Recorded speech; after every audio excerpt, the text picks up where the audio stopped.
దేవునికి మహిమ కలుగునుగాక. ప్రభునందు ప్రియులారా, మరి యొక్క బైబిల్ స్టడీతో మిమ్ములను ఈ విధముగా ఈ వీడియో రూపంలో కలుసుకోవటానికి మాకు చాలా ఆనందముగా ఉంది. అందుకు దేవునికి కృతజ్ఞత స్తోత్రములు చెల్లిస్తున్నాము. గత 35వ భాగములో గోగు మాగోగు అనగా ఎవరు, వారిని ఏ విధముగా సాతాను ప్రేరేపిస్తాడు, ఎందుకు వారిని సాతాను ప్రేరేపిస్తాడు, 1000 ఏండ్ల పరిపాలనా కాలంలో ఉంటారు కానీ దేవునికి లోబడినట్టుగా అన్య జనులు నటిస్తారు అని, నటించే ప్రతి ఒక్కరిని కూడా వాడు మోసగించి యుద్ధానికి పోగు చేసి పిమ్మట అగ్నిచేత కాల్చబడటానికి వాడి యొక్క సమూహం అంతా కూడా గంధకములతో మండు అగ్నిగుండంలోనికి పంపించబడతారు అని గోగు మాగోగు యుద్ధమును గురించి క్లుప్త వివరణ 35వ అధ్యాయములో ధ్యానించాము.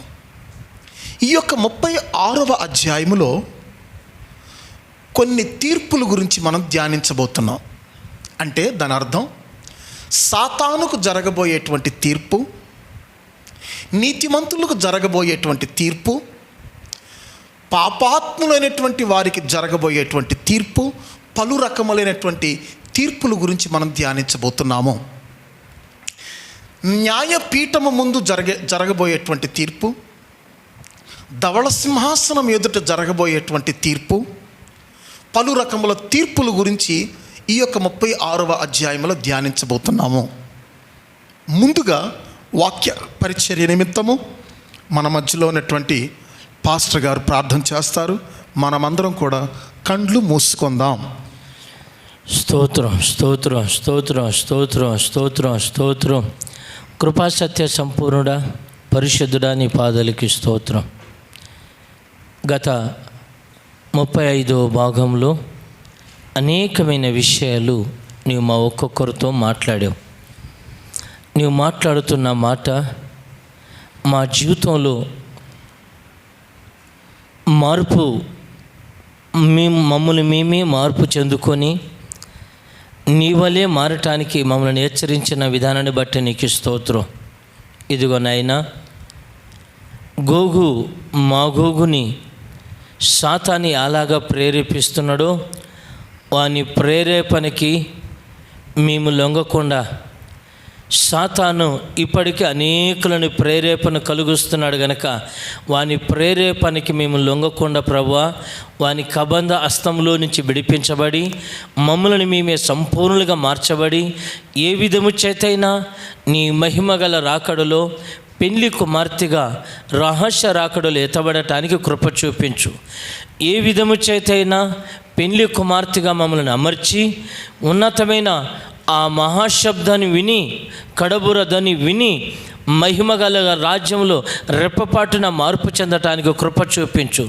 ఈ 36వ భాగంలో నీవు మాట్లాడబోతున్న అనేక సత్యములను నీ దాసుని మరుగుపరిచి లోతైన విషయాలు అయ్యా నీవు బయలుపరిచి వినగలిగిన చెవుని, గ్రహించగలిగిన మనసుని వాక్యానుసారంగా నడవటానికి నీ ఆత్మ ప్రేరేపణ, నీ ఆత్మచేత మమ్మల్ని నింపి నీ దాసుని బలపరిచి ఒక్కొక్క విషయాన్ని వివరించి బోధించటానికి నీవే సహాయం ఇచ్చి నీ దాసుని బలపరచు, స్థిరపరచు, బలపరచు. నీ ఘననామాన్ని కీర్తి కలిగించుకున్నామని, సమస్త ఆటంకాలను తొలగించి ఆత్మకార్యాలు చేత నడిపించమని యేసు నామములో అడుగుచున్నాను తండ్రి. ఆమేన్. ఆమేన్. Very good.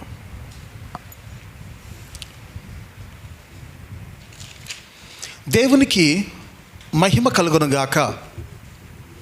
దయచేసి వచ్చిన భాగాలు చదువుకొని వాక్య ధ్యానములోనికి వెళదాం. ప్రకటన గ్రంథం 20వ అధ్యాయము 7, 8, 9, 10 వచనములు మరి ఒకసారి చదవవలసిందిగా కోరుచున్నాను. 1000 సంవత్సరములు గడిచిన తర్వాత సాతాను తానున్న చెరలో నుండి విడిపింపబడును.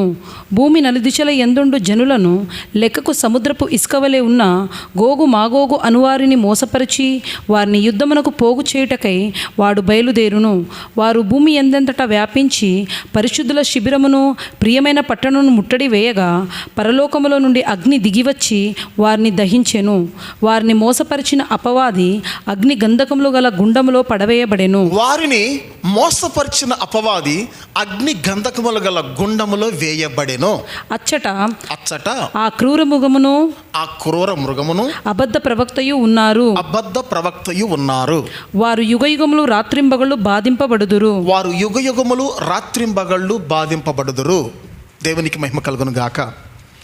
ఈ యొక్క 36వ భాగములో ఈ యొక్క 10వ వచనములో సాతానుకు జరిగేటువంటి తీర్పు గురించి కొంచెం వివరంగా ధ్యానించుకుందాం.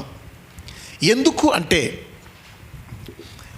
బైబిల్ పరిశుద్ధ గ్రంథములో అనేక రకములైనటువంటి తీర్పులు ఉన్నాయి. అనేక రకమైనటువంటి తీర్పులు ముఖ్యముగా ఈ యొక్క ప్రకటన గ్రంథములోనే 21 రకాల తీర్పులు ఉన్నాయి. 21 రకాల తీర్పులు. ఆయన తీర్పులు అగమ్య గోచరములు అని పరిశుద్ధుడైన పౌలు రోమిలకు రాసిన పత్రికలో మాట్లాడుచున్నాడు కదా. ఎప్పుడు, ఏ విధముగా, ఎవరి పట్ల, ఎందుకు, ఎక్కడ ఆయన తీర్పు తీరుస్తాడు అనేది మనం చెప్పలేం. కాబట్టి ఎదుటి వారికి మనం తీర్పు తీర్చలేం. వారు ఆ విధంగా అని, వారు ఈ విధంగా అని మనం తీర్పు తీర్చలేము. కానీ ఆయన తీర్పులు భీకరమైనవి, గంభీరమైనవి, అగమ్య గోచరములని పౌలు మాట్లాడుతూ ఉన్నాడు కదా. ఫర్ ఎగ్జాంపుల్ మనం చూద్దాం. జలప్రళయము ద్వారా అప్పుడున్నటువంటి లోకానికి దేవుడు తీర్పు తీర్చాడు. అగ్ని గంధకములతో కూడినటువంటి వర్షముతో సొదొమ గొమొర్రా పట్టణానికి దేవుడు తీర్పు తీర్చాడు. ఇంకొంచెం ముందుకు మనం వచ్చినట్లయితే భూమి నెరవిడిచి దాతాను కోరాహులను మృంగివేసినందువల్ల దేవుడు తీర్పు తీర్చాడు. ఈ విధముగా పరిశుద్ధ గ్రంథములో అనేక చోట్ల స్వచ్ఛముగా దేవుడు జరిగించినటువంటి తీర్పును కళ్ళకు కట్టినట్టుగా మనం చూడగలం. మన కాలంలో కూడా కొన్ని తీర్పులు జరిగినాయి. 2015లో నేపాల్లో తీవ్రమైనటువంటి భూకంపం వచ్చింది. అనేకులు చనిపోయారు. దానికి కారణం, దానికి ముందు 15 రోజుల ముందు ఒక మంచి స్వార్థికుణ్ణి, కుటుంబాన్ని వాళ్ళు చంపేశారు. ఒరిస్సాలో కొన్ని సంవత్సరముల క్రిందట స్టీఫెన్ అతని భార్యని మా కుమారుడిని సజీవ దహనం చేశారు. స్టీఫెనేనా? గ్రామ్ స్టెయిన్స్ అతని కుటుంబాన్ని సజీవన దహనం చేశారు. తర్వాతనే ఒరిస్సా అంతా కూడా సర్వనాశనం అయిపోయింది. ఈ విధముగా దేవుని యొక్క కార్యములు ఎక్కడైతే అవమానపరచబడుతున్నాయో, దేవుని జనాంగాన్ని ఎక్కడైతే హింసిస్తున్నారో ఆ ప్రాంతములలో స్పష్టమైనటువంటి తన తీర్పును దేవుడు చూపెడుతున్నాడు. 430 సంవత్సరములు ఇశ్రాయేలు జనాంగమును శ్రమపరిచినటువంటి ఐగుప్తు దేశం మీదకి 10 తెగుళ్ళు రప్పించి దేవుడు తీర్పు తీర్చలేదా? దేవునికి మహిమ కలుగును గాక. ఒక విధంగా చెప్పాలి అంటే, ఒక విధంగా కాదు, అసలు మామూలుగానే చెప్పాలి అంటే కరోనా కూడా దేవుని యొక్క తీర్పు, భయంకరమైనటువంటి తీర్పు. అన్ని జనులకు ఇది దేవుని యొక్క తీర్పు అని వాళ్ళకి తెలియదు. ఎందుకంటే అసలు దేవుడు అంటేనే వాళ్ళకి తెలియదు. మనకు దేవుడు అంటే తెలుసు, రక్షణ అంటే తెలుసు, మారు మనసు అంటే తెలుసు, విశ్వాసం అంటే తెలుసు, ఉపదేశం అంటే తెలుసు, పరసంబంధమైన భూసంబంధమైన ఆశీర్వాదములు అంటే తెలుసు. గనక ఇది దేవుని తీర్పు అని స్పష్టంగా మనకు తెలుస్తుంది. కానీ వాళ్ళకు తెలియదు. వాళ్ళు అనుకునేది ఏంటంటే ప్రకృతి వైపరీత్యాలు అనుకుంటున్నారు. వాళ్ళ భాష అది. కాబట్టి వాక్యమును చాలా జాగ్రత్తగా మనం గమనించినట్లయితే దేవుడు ఆయా కాలములలో మనుషుల క్రియలకు తగిన విధముగా ఆయన తీర్పు తీరుస్తున్నాడు. తీర్పు వెంటనే కనబడదు, కానీ క్రియ చేసిన తర్వాత తీర్పు కనపడద్ది. జీతం నీకు అదే రోజు రాదు. 30 రోజులు పనిచేసిన తర్వాతనే నీకు జీతం అకౌంట్లో పడద్ది. లెక్క ఇప్పుడు కాదు, అక్కడికి వెళ్ళిన తర్వాత లెక్క. దేవునికి మహిమ కలుగును గాక. అందువల్ల లెక్క అనేది ఇప్పుడు కాదు, తీర్పు అనేది ఇప్పుడు కాదు. శరీరముతో జరిగించినటువంటి ప్రతి కార్యములకు జీతం అక్కడ, లెక్క అక్కడ. 30 రోజుల తర్వాత అకౌంట్లో శాలరీ జీతం ఎట్లా పడద్దో లెక్క కూడా అప్పుడు అట్లా. ప్రతివాడును మనలో దేవునికి లెక్క అప్పజెప్పవలెను అని పౌలు కొరింథీయులతో అంటున్నాడు కదా. దేవునికి మహిమ కలుగును గాక. ఈ లెక్క ఎక్కడ జరుగుద్ది? ఆ లెక్క ఎవరికి అంటే పాపాత్ములైనటువంటి మృతులకు జరిగేటువంటి తీర్పు. దానిని గురించి తర్వాత మనం ధ్యానిద్దాం. ఇప్పుడు ఈ 10వ వచనంలో సాతానుకు జరుగుతున్నటువంటి తీర్పు గురించి మనం చూద్దాం. ఎందుకు సాతానుకు తీర్పు తీర్చబడద్ది అంటే, ఆదాము మొదలుకొని 7 ఏండ్ల శ్రమల కాలము వరకు, ఆ తర్వాత 1000 సంవత్సరముల పరిపాలనలో ముఖ్యంగా గోగు మాగోగు అనేవారిని మరలా ప్రేరేపించేవాడు యుద్ధమునకు పోగు చేస్తాడు గనుక ఈ 6000 సంవత్సరాలకి జరిగిన తీర్పు ఏంటంటే ఎక్కడేశాడు? 1000 సంవత్సరాలు ఎందులో వేశాడు? అది 6000 సంవత్సరాలకి వాడు చేసినటువంటి కార్యాల నిమిత్తం 1000 సంవత్సరాలు తీసుకెళ్ళి అగాధంలో వేశాడు. ఫస్ట్ వాడికి జరిగినటువంటి తీర్పు అది. ఇప్పుడు రెండవ తీర్పు ఏంటయ్యా అంటే, ఇక శాశ్వతంగా వాడు అగ్నిగుండంలో వేయబడతాడు. అది వాడికి జరగబోయేటువంటి తీర్పు. ఎందుకు వాడికి తీర్పు జరుగుద్ది, అసలు ఎన్ని విధాలుగా వాడు మనుషుల్ని మోసం చేశాడు అని మనం పరిశీలిద్దాం. ఆ 10వ వచనంలో మనం చూసినట్లయితే అంతటా చదవండి. 10వ వచనం, వారిని మోసం చేశాడు. మోసం చేసినందుకు తీర్పు. అపవాదియు అగ్ని గంధకములో గల గుండములో పడవేయబడెను. అపవాదియు అగ్ని గంధకముల గుండములో పడివేయబడెను. అచ్చట ఆ క్రూర మృగమును అబద్ధ ప్రవక్తయు ఉన్నారు. అచ్చట ఆ క్రూర మృగమును అబద్ధ ప్రవక్తయును ఉన్నారు అంటే ఆల్రెడీ వాళ్ళు ఏ అధ్యాయంలో వేయబడ్డారు? 19వ అధ్యాయము 20వ వచనం 21వ వచనంలో వాళ్ళు ఆల్రెడీ వేయబడ్డారు. వాళ్ళ పని అంతటితో అయిపోయింది. ఇక ఇప్పుడు వీడు ఈ 10వ వచనంలో వేయబడుతున్నాడు అంటే దాని అర్థం మీరు చూడండి. హర్మెగ్దోను యుద్ధంలో వాళ్ళిద్దరిని పట్టుకొని ప్రాణంతోనే 19వ అధ్యాయంలో వేసేసాడు, అయిపోయింది. ఇప్పుడు సైతాన్ని తీసుకెళ్ళి అదే అగ్నిగుండంలో వేసేస్తాడు. అంటే వాళ్ళని వేయటానికి వీడిని వేయటానికి మధ్యలో ఎన్ని సంవత్సరాలు తేడా ఉంది? చాలా స్పష్టంగా గమనించాలి, చక్కగా ఉంది వాక్యంలో. ఆ 1000 సంవత్సరములు గడుచు వరకు కడమా మృతులు బ్రతకలేదని క్లియర్గా ఉంది. వచనాలు 4-5 వచనాలే అయినప్పటికీ మధ్యలో గ్యాప్ ఎంత? 1000 సంవత్సరాలు. అదే ఇంతకుముందు నేను చెప్పాను, ఇప్పుడు చదవకండి. యెషయా గ్రంథంలో ఉన్నటువంటి విషయాలే లూకాసు వార్తలో ఉన్నాయి. యెషయా గ్రంథంలో ఏముంది? ప్రభు యొక్క హితవచనమును ప్రకటించుటకును మన దేవుని యొక్క ప్రతిదండనను ప్రకటించుటకును ఆయన నన్ను పంపి ఉన్నాడు అని ఉంది. కానీ లూకాసు వార్తలో చూసినట్లయితే ప్రభు యొక్క హితవత్సరము మాత్రమే ప్రకటించబడింది, కానీ ప్రతిదండన అనేటువంటి విషయాన్ని యేసు ప్రభు అసలు అక్కడ చదవలేదు. కారణం ఏంటంటే యేసు ప్రభు సేవ చేసేటువంటి రోజుల్లో హితవత్సరమే ప్రకటించబడింది కానీ ప్రతిదండన జరిగించబడలేదు. ప్రతిదండన ఎప్పుడు జరిగిస్తాడు? హర్మెగ్దోను యుద్ధంలో. అందువల్ల ఆ విషయాన్ని తెస్సలోని పత్రికలో వ్రాస్తున్నాడు. ప్రతిదండన అప్పుడు జరగబోతుంది చివరిలో. కాబట్టి కొన్ని విషయాలు పరిశుద్ధ గ్రంథంలో ప్రవక్తలు చాలా దగ్గరగా ఉన్నట్టు రాశారు, కానీ ఆ విషయాలకు మధ్యలో చాలా సంవత్సరాల వ్యవధి ఉంది. కొన్ని సందర్భాలు మీరు చూడండి, దూరం నుంచి కొన్ని కొండలు చూస్తే, కొన్ని కొండలు దూరం నుంచి చూస్తే ఆ 2 కొండలు పక్క పక్కనే ఉన్నట్టుగా అంటుకుపోయినట్టుగా మనకు కనిపిస్తుంది. కానీ దగ్గరికి వెళ్ళి చూస్తే ఈ కొండ ఆ కొండ మధ్యలో చాలా గ్యాప్ ఉంటుంది.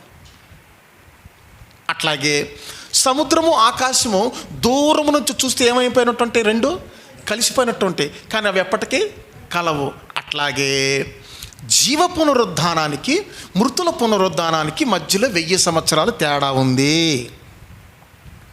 19వ అధ్యాయంలో క్రూర మృగాన్ని అబద్ధ ప్రవక్తను అగ్నిగుండంలో వేయటానికి, ప్రకటన గ్రంథం 20వ అధ్యాయం 10వ వచనంలో ఘట సర్ప లేదా అపవాదిని తీసుకెళ్ళి అగ్నిగుండంలో వేయటానికి మధ్యలో ఎంత తేడా ఉంది? 1000 సంవత్సరాలు. సో ఆ 1000 సంవత్సరములు గడిచిన తర్వాత నిన్న అంటే ఆ యొక్క 35వ అధ్యాయంలో మనం ధ్యానించినట్టుగా 1000 సంవత్సరముల అనంతరం గోగు మాగోగు అనేటువంటి సంతానమును వీడు మోసగించినందువల్ల తీసుకెళ్ళి ఎక్కడ వేయబడతాడు? అగ్నిగుండంలో వేయబడతాడు. ఇది వీడికి జరగబోయేటువంటి తీర్పు. ఇది ఈ విధముగా ఉండగా ఈ ఒక్క కారణం చేతనే వీడు అగ్నిగుండంలో వేయబడట్లేడు. అసలు ఆదాము మొదలుకొని కయ్యూను మొదలుకొని అసలు జనాలందరినీ వీడు ఏం చేసుకుంటూ వచ్చాడు? ఈ యొక్క 6000 సంవత్సరాలంతా కూడా మోసం చేసుకుంటూ వచ్చాడు. ఇప్పుడు ఇక్కడ 10వ వచనంలో కూడా ఏముంది? గోగు మాగోగు అను వారిని మోసగించినందువల్ల అని ఉందా లేదా? ఉంది.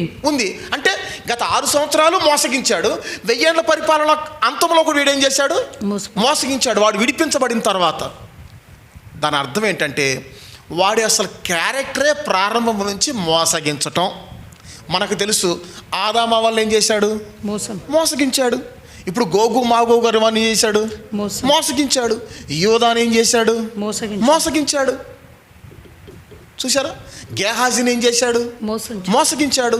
ఆకాను అనేటువంటి మంచి సైనికుడిని ఏం చేశాడు? మోసగించాడు. భక్తులని మోసగించటమే వీడి పని, జనాలను మోసగించటమే వీడి పని. కాబట్టి వీడి మోసానికి సంపూర్ణంగా తెరదించేది ఎప్పుడయ్యా అంటే 1000 ఏండ్ల పరిపాలన అయిన తర్వాత గోగు మాగోగు అనేటువంటి వారిని ప్రేరేపించినందువల్ల వీడిని పూర్ణంగా గంధకములతో మండు అగ్నిగుండములో దేవుడు వేసేస్తాడు. ఇప్పుడు వీడి యొక్క రూపాలు చూద్దాం.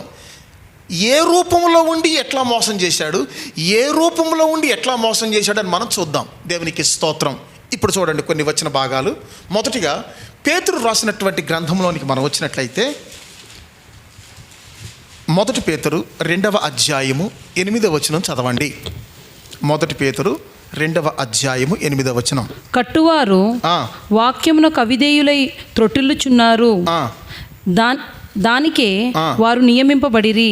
మరలా కరెక్ట్గా చదవండి. కట్టువారు వాక్యమున కవిధేయులై త్రొట్టిల్లుచున్నారు. కొంచెం పై 7వ వచనం కూడా. విశ్వసించుచున్న మీకు ఆయన అమూల్యమైన వాడు. విశ్వసింపని వారికైతే ఇల్లు కట్టువారు ఏ రాతిని నిషేధించిరో అదే మూలకు తలరాయి ఆయను. మరియు అది అడ్డుబండయు ఆయను. కట్టువారు వాక్యమునకు అవిధేయులై త్రొట్టిల్లుచున్నారు. దానికే వారు నియమించబడిరి. తర్వాత 2 కొరింథీ రాసిన పత్రిక 11వ అధ్యాయము 2వ వచనం చదవండి. 2 కొరింథీ 11:2.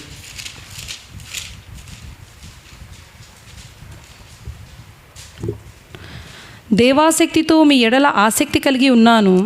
ఎందుకనగా పవిత్రురాలైన కన్యకగా ఒక్కడే పురుషునికి అనగా క్రీస్తుకు సమర్పింపవలెనని మిమ్మును ప్రధానము చేసి తిని గాని సర్పము తన కుయుక్తి చేత హవ్వను మోసపరిచినట్లు మీ మనస్సులను చెరపబడి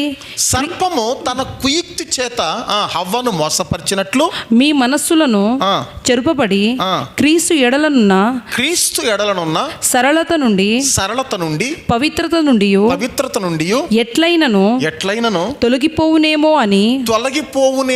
అని భయపడుచున్నాను. ఇప్పుడు ఇంతకుముందు ఆ 1 పేతురు 2:8 చదివాం కదా, అది కాదనుకుంటున్నాను. ఇది ఎక్కడ ఉంది? ఇది గర్జించు సింహం వల్లే ఎవరిని మృంగుదునా 5:8. 1 పేతురు 5:8, క్షమించండి, 2:8 కాదు, 5:8. నిబ్బరమైన బుద్ధి గలవారై మెలకువగా ఉండుడి. మీ విరోధి అయినటువంటి అపవాది గర్జించు సింహం వలె ఎవరిని మృంగుదునా అని వెదకుచు తిరుగుచున్నాడు. చూడండి, ఈ పేతురు గ్రంథములో ఎవరిని మృంగుదునా అని గర్జించు సింహం వలె వాడు తిరుగుతున్నాడంట. ఇప్పుడు చెప్పండి మీరు, ఎవరిని మృంగుతాడు వాడు? ఎవరిని మృంగుతాడు? Very simple. ఎవరిని మృంగుతాడు అంటే వెరీ సింపుల్, దొరికిన వాళ్ళని మింగుతాడు. అది సింపుల్. ఎవరిని మింగుతాడు? దొరికిన వాళ్ళని మింగుతాడు. దేవునికి మహిమ కలుగును గాక. చూడండి, యూదా వాడికి దొరికాడు, సంసోను వాడికి దొరికాడు, కొంతమంది భక్తులు వాడికి దొరికిపోయాడు. దొరికారు కనుక ఏం చేశాడు? మింగాడు. దేవునికి మహిమ కలుగును గాక. కాబట్టి పేతురు గ్రంథములో భక్త కోటికి పేతురు రాస్తున్నాడు, ఎవరిని మృంగుదునా అని గర్జించు సింహంలాగా తిరుగుతున్నాడు అని వాడి యొక్క రూపాన్ని గర్జించు సింహంలాగా చెప్పాడు. పౌలు కొరింథీయులు అంటున్నాడు, సర్పము తన కుయుక్తి చేత హవ్వను మోసం చేసినట్లు అంటున్నాడు. అంటే వాడి క్యారెక్టర్ ఏంటి? మోసం చేయడం. కుయుక్తి. వాడి యొక్క క్యారెక్టర్ ఏంటి? కుయుక్తి. సాధారణంగా మీరు గమనించండి, ఒక పాము మన కంటిలో పడిందంటే దాన్ని మనం కొట్టడానికి వెళ్తుంటే ఏదో ఒక రంధ్రాన్ని చూసుకొని రంధ్రంలోకి వెళ్ళిపోద్ది, మొత్తం రంధ్రంలోకి వెళ్ళిపోద్ది. కానీ మనం అనుకుంటున్నాం పాము మొత్తం రంధ్రంలోకి వెళ్ళిపోతుంది అనుకుంటున్నాం. అట్ట కాదు. పాము ఏం చేస్తుందంటే రంధ్రంలోకి ఇట్లా వెళ్ళినట్టు వెళ్ళి ఇట్లా తిరుగుద్ది, వెంటనే ఇట్లా తిరిగి తలకాయ ఇక్కడ పెట్టి మొత్తం వెనక్కి లాక్కుంటుంది శరీరాన్ని. తలకాయ ఇక్కడే పెడుద్ది, ఇట్లా వెళ్ళి ఇట్లా తిరిగి తలకాయ ఆ రంధ్రం యొక్క ప్రారంభంలోనే పెట్టి మొత్తం వెనక్కి లాక్కుంటుంది. మనం తోక మీద కానీ నడుము మీద కానీ కొట్టడానికి ప్రయత్నం చేస్తుంటే వెంటనే మళ్ళీ తలకాయ బయటికి తీసుకొచ్చి మనల్ని కాటేస్తుంది. అంటే తలకాయ ఎక్కడ ఉంది? పైన ఉంది. తలకాయ రంధ్రం ఎంట్రన్స్లోనే ఉంది, ఉండి మొత్తం వెనక్కి లాక్కుంటుంది అనమాట. మనం అనుకుంటున్నాం పాము మొత్తం లోపలికి వెళ్ళిపోతుంది అనుకుంటున్నాం. అదే పాము వలె వివేకులను, పావురం వలె నిష్కపటులనై ఉండుడి. పాము చాలా వివేకంగా ఉంటుంది. అది తలకాయి మనల్ని చూస్తూనే ఉంటుంది తలకాయ, కానీ శరీరం మొత్తం వెనక్కి లాక్కుంటూ ఉంటుంది. దేవునికి మహిమ కలుగును గాక. కాబట్టి పేతురు భక్త కోటికి గర్జించు సింహంలాగా వర్ణిస్తున్నాడు, పౌలు కుయుక్తి కలిగినటువంటి ఆ సర్పం వలె వర్ణిస్తున్నాడు. ఇంకొక చోట మనం ఏం చూస్తున్నామంటే వెలుగుదూత వేషములో ఉన్నట్టుగా పౌలు అంటున్నాడు. అది ఎక్కడ? 14వ అధ్యాయం అనుకుంటున్నా, చూడండి 11-14. ఇది ఆశ్చర్యము కాదు, సాతాను తానే వెలుగుదూత వేషము ధరించుకొని వెలుగుదూత వేషం ధరించుకొని చున్నాడు. చూసారా ఇక్కడ ఏమంటున్నాడు? ఏ వేషం అంటే వాడిది? వెలుగుదూత. తర్వాత 4:4 చూడండి, 2 కొరింథీ 4:4. దేవుని స్వరూపి అయి ఉన్న క్రీస్తు మహిమను కనపరచు సువార్త ప్రకాశము, క్రీస్తును మహిమను కనపరచు సువార్త ప్రకాశము వారికి ప్రకాశింపకుండా ఉండు నిమిత్తము ఈ యుగ సంబంధమైన దేవత, అది ఈ యుగ సంబంధమైన దేవత అవిశ్వాసులైన వారి మనోనేత్రములకు, అవిశ్వాసులైనటువంటి వారి యొక్క మనోనేత్రములకు గుడ్డితనము కలుగజేసెను. ఇక్కడ ఏమంటున్నాడు? ఈ యుగ సంబంధమైన దేవత. పేతురు ఏమంటున్నాడు? గర్జించు సింహము. తర్వాత పౌలు ఏమంటున్నాడు? కుయుక్తి అయినటువంటి సర్పం వలె అంటున్నాడు. చూసారా, ఒక్కొక్క భక్తుడు ఒక్కొక్క విధంగా వీడిని వర్ణిస్తున్నాడు. మొత్తం ఇక్కడ 4 విధాలుగా చూసాం. ఎట్లా? మొదటిదేంటి? వాడి యొక్క రూపం, ఎవరుడు మృంగుదునా అని తిరుగుతున్న గర్జించు సింహము. రెండవ రూపం ఏంటి? కుయుక్తి కలిగిన సర్పం. మూడో రూపం ఏంటి? వెలుగు దూత వలె వేషం. నాలుగోది ఏంటి? ఈ యుగ సంబంధమైన దేవత. మరి ఇన్ని రూపాలు మారుస్తుంటే మరి వాడికి పనిష్మెంట్ వద్దా? ఇన్ని రూపాలు వాడు మారుస్తుంటే మరి వాడికి తీర్పు వద్దా చెప్పండి? అంటే దాని అర్థం ఏంటి? అగ్నిగుండంలో వేసేంత వరకు వాడు రంగులు మారుస్తూనే ఉంటాడు, వాడు వేషాలు మారుస్తూనే ఉంటాడు.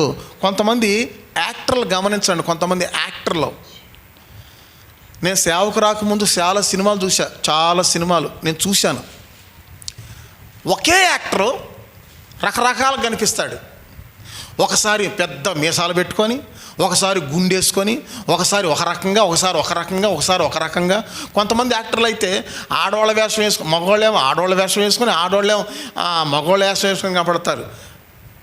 అంటే యాక్టర్స్ అంటే ఎప్పుడు కూడా ఒకే పాత్రలో, ఒకే యాక్షన్లో, ఒకే బట్టలు ఉండరాళ్ళు. అవసరాన్ని బట్టి, పాత్రను బట్టి, సందర్భాన్ని బట్టి మొత్తం మార్చేస్తూ ఉంటారు. కానీ వ్యక్తి మాత్రం ఒకడే. అట్లాగే 6000 సంవత్సరాల నుంచి వీడు ఏం చేశాడు? వాడి యొక్క వేషాల ద్వారా భక్తులను ఏం చేశాడు? మోసం చేశాడు. చూసారా, హవ్వ దగ్గరికి కుయుక్తిగా వచ్చాడు. తర్వాత మరి ఆకాను దగ్గరికి ఎట్లొచ్చాడు? ఆకాను దగ్గరికి ఏ రూపంలో వచ్చాడు చెప్పండి? ఆకాను దగ్గరికి వెండి బంగారం. గేహాజీ దగ్గరికి వెండి బంగారం బట్టల రూపంలో వచ్చాడు. ఆకాను దగ్గరికి షీనారు దేశపు పై వస్త్రము, బంగారు కమ్మి, ఈ రెండింటిని చూపెట్టి వాడు చక్కగా నేత్రాశ కలగజేశాడు. మరి ఇప్పుడు తర్వాత మనం చూస్తే ఈ యొక్క హవ్వ దగ్గరికి ఏమో సర్పం రూపంలో వచ్చాడు, యూదా దగ్గరికి ఎట్టొచ్చాడు? మరి ఏ రూపంలో వచ్చాడు? 30 రూపాయలు. యేసుప్రభుని 30 రూపాయలకి ఏం చేశాడు? అమ్మేశాడు. అంటే అందరి దగ్గరికి ఒకే రూపంగా రాడాడు. అందరి దగ్గరికి ఒకే రూపంగా వచ్చాడు అనుకో, భక్తులు మాట్లాడేసుకుంటారుగా, నిన్న పలానా వ్యక్తి నా దగ్గరికి వచ్చాడు, పలానా బట్టలు వేసుకున్నాడు, ఇంత హైట్ ఉన్నాడు, అతని యొక్క హెయిర్ స్టైల్ ఇలా ఉంటుంది, నీ దగ్గరకు వస్తాడేమో జాగ్రత్తగా ఉండు అని మాట్లాడుకుంటారుగా. అందువల్ల ఎవరి దగ్గరికి ఏ రూపంలో వస్తాడో వాడు ఏం చెప్పడో, కానీ రకరకాల రూపాలు మార్చుకొని వస్తాడు. దేవునికి మహిమ కలుగును గాక. సంసోను దగ్గరికి దెలీలా రూపంలో వచ్చాడు, యూదా దగ్గరికి డబ్బుల రూపంలో వచ్చాడు, హవ్వ దగ్గరికి సర్పం రూపంలో వచ్చాడు. వాడి రంగులు భయంకరంగా ఉంటాయి. బట్ ఓవరాల్గా మొత్తానికి అసలు వాడి రంగు ఏంటి? ఎరుపు. దేవునికి మహిమ కలుగును గాక. ఎరుపు అనగా ప్రమాదమని, ఎరుపు అనగా క్రోధమని, ఎరుపు అనగా ఆకర్షణ అని పలు అర్థాలు ఇంతకుముందు నేను చెప్పాను. కాబట్టి ప్రభునందు ప్రియులారా, 6000 సంవత్సరాల నుంచి వీడు యుగ సంబంధమైనటువంటి దేవతగా పనిచేశాడు. మనుషుల యొక్క మనోనేత్రాలకు గుడ్డితనం కలుగజేశాడు. థ్యాంక్ గాడ్, ఇంతకుముందు కూడా మనం వాడి యొక్క గుడ్డితనంలో ఉన్నాం. ప్రభు మనల్ని కనికరించి వాడి యొక్క గుడ్డితనమును తొలగించి రక్షణలోనికి, ఆయన వెలుగులోనికి, సువార్తలోనికి, ఉపదేశంలోకి నడిపించి ఈ రోజున దేవుని సన్నిధిలో కూర్చోబెట్టాడు కదా. ఇదంతా కూడా దేవుని యొక్క ఉచితమైనటువంటి కృప. దేవునికి మహిమ కలుగును గాక. కాబట్టి సాతానుకి ఎందుకు తీర్పు తీర్చబడద్ది అంటే 6000 సంవత్సరాల నుంచి రకరకాలుగా రంగులు మార్చుకొని, వేషాలు మార్చుకొని భక్తుల దగ్గరకు వచ్చి వాడు మోసం చేశాడు. కాబట్టి ఇప్పుడు వాడిని ఏం చేస్తాడు? పూర్తిగా అగ్నిగుండంలో వేసేస్తాడు. మరి 6000 సంవత్సరాలు మాత్రమే కాదు, 1000 ఏళ్ల పరిపాలనలో చివర వాడు విడిపించబడిన తర్వాత కూడా వాడేమన్నా మారు మనసు పొందాడు అంటే లేదు. గోగు మాగోగుని ఏం చేశాడు? మళ్ళీ ప్రేరేపించాడు. తగునరమ్మా తయారమ్మా అన్నట్టుగా శుభ్రంగా వీడు బయటకు వచ్చేసి వాడి యొక్క అభిమానుల్ని మళ్ళీ ప్రేరేపించి వాళ్ళలో ఉన్నటువంటి విత్తనాలు మొలకెత్తించి యెరూషలేమును ముట్టడించడానికి, ప్రియమైన పట్టణాన్ని ముట్టడించడానికి, దేవుని యొక్క పట్టణాన్ని ముట్టడించడానికి ప్రేరేపించాడు. వాడు ప్రేరేపించినందువల్ల వాడిని వాళ్ళని అందరినీ కలిపి శుభ్రంగా అగ్నిగుండంలో వేసేసాడు. నిన్న చెప్పాను ఆ యొక్క 35వ భాగంలో, ఈ అగ్నిగుండం మనుషుల కొరకు సృష్టించబడలేదు, సాతాను కొరకే సృష్టించబడింది. కానీ వాడిని ఎవరైతే వెంబడించారో ఇప్పుడు వాళ్ళు కూడా ఎక్కడికి పోవాల్సి వచ్చింది? మత్తయి సువార్త 25వ అధ్యాయము 41వ వచనములో అపవాదికిని సాతానుకును సిద్ధపరచబడినటువంటి అగ్నిగుండంలోనికి పొండని ఎడమ వైపున ఉన్నటువంటి వారితో చెప్పాడు కదా. 25:41 చదవండి. అప్పుడు ఆయన ఎడమవైపు ఉండువారిని చూచి, శపింపబడిన వారలారా, నన్ను విడిచి అపవాదికిని వాని దూతలకును సిద్ధపరచబడిన నిత్యాగ్నిలోకి పోవుడి. నిత్య అగ్నిలోనికి పోవుడి. స్పష్టంగా ఉంది. ఈ నిత్య అగ్ని ఎవరి కొరకు సిద్ధపరచబడిందంట? అపవాదికిని వాని దూతలు. వాని దూతలు అంటే ఎవరు?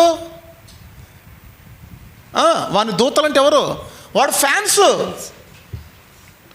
అచ్చ తెలుగులో దూతలు అంటారు, లేదా పరిచారికలు అంటారు. నేను ఒక విషయాన్ని ఒక వ్యక్తికి చెప్పి ఒక ప్రాంతానికి పంపించాను అనుకో, బాబు ఈ విషయం వాళ్ళకి తెలియజేసిరా, ఈ విషయం వాళ్ళకి చెప్పిరా అని చెప్పేసి నేను ఆ వ్యక్తిని అక్కడికి పంపాను అనుకో, ఆ వ్యక్తి వాళ్ళకి నాకు మధ్యలో ఎవరో దూత చేసే పని ఏంటంటే సమాచారం తెలియచేయటం. గాబ్రియేలు దూత మరియమ్మ దగ్గరకు వచ్చి ఏం చెప్పింది? సమాచారం తెలియజేసింది. అదే దూత జకరియా దగ్గరకు వచ్చి ఏం చెప్పింది? సమాచారం తెలియజేసింది. అదే దూత దానియేలు దగ్గరకు వచ్చి ఏం చెప్పింది? సమాచారం తెలియజేసింది. దూతలు అనగా అర్థం ఏంటంటే తెలియజేసేవాళ్ళు, లేకుంటే అభిమానుడు, లేకుంటే ఫ్యాన్స్ అని అర్థం. ఇప్పుడు ఆ మత్తయి సువార్తలో చదివినట్టుగా ప్రకటన గ్రంథానికి వచ్చేటప్పటికి వాడి యొక్క అభిమానులు, వాడి యొక్క దూతలు, వాళ్ళ యొక్క ఫ్యాన్స్ అంతా కూడా ఎందులోకి వెళ్ళిపోయారు? అగ్నిగుండం. యూదావు రాసిన పత్రిక 6వ వచనంలో కూడా అదే వచనాన్ని మనం చూడగలం. యూదావు రాసిన పత్రిక 6వ వచనం చదవండి. మరియు తన ప్రధానత్వమును మరియు తమ నిలుపుకొనక యొక్క ప్రధానత్వమును నిలుపుకొనక తమ నివాస స్థలమును విడిచిన తమ యొక్క నివాస స్థలమును విడిచిన దేవదూతలను మహాదినమున జరుగు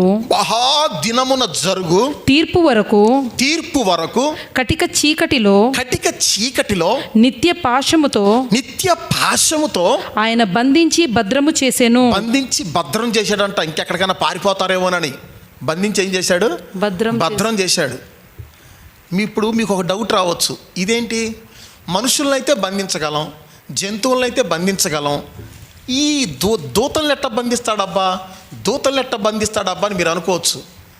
దూతలకి మనకలాగా శరీరం ఉండదు, వాళ్ళు ఆత్మలు. ఎవరాళ్ళు? ఆత్మలు. మామూలు శరీరాలకు కూడా మహిమా శరీరాలకు కూడా మన శరీరం ఉంటుందా? వాళ్ళు ఆత్మలే. దేవునికి స్తోత్రం కలుగును గాక. ఇంతకుముందు నేను చెప్పాను, ప్రకటన గ్రంథం 20వ అధ్యాయం 3వ వచనంలో అపవాదిని ఆ అగాధములో పడేసి బంధించడానికి యేసుప్రభు వచ్చాడా లేకుంటే దూత వచ్చిందా? దూత అంటే ఏంటి? దూత ఆత్మే, సైతాన్ కూడా ఆత్మే. ఆత్మ కనుక ఆత్మగా దొరుకుతాయి. దొంగలు పోలీసులు దొరికినట్టుగా పోలీసులు మామూలు శరీరులే, దొంగలు మామూలు శరీరులే.